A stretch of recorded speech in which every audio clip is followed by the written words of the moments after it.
شنو نقول لهم؟ خليت لهم ربي، والطعام اللي كلينا هو اللي كيخلص.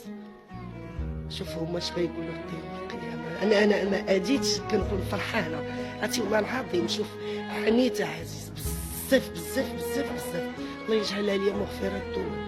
والمهم هذاك الشيء كله اللي داز عليا مفتخره براسي، حيت ما كنديرش الحاجه الخايبه ولا نشعوذ ولا لا. جريت على راسي ما خليت ما درت فين ما صيفطوني انا بنادم نتاذى في صحته. يعني كتعطي راسك الرؤيه، عطيت راسك بزاف د الحوايج، والحمد لله الحمد لله. هذوك من عالم الفن، يعني من الاسره الفنيه. شوف ما خارج على نطاق ما نقدرش لي انا بزاف داكشي كان ليا من كل بلاصه، كان داكشي كثير. صافي ما عندي ما نقدر نقول لك، صافي منهم الله يسمح لينا كاملين. امين. انا حاجه وحده كنت قلتها، قلت لهم كنتمنى نتسامحوا في الثنيه قبل الاخيره اللي اداني قسما بالله وجع اعتذر مني. اجا عندك تسمحي لي؟ نسمح لهم، انا ربي تيسمح وانا ما نسمح.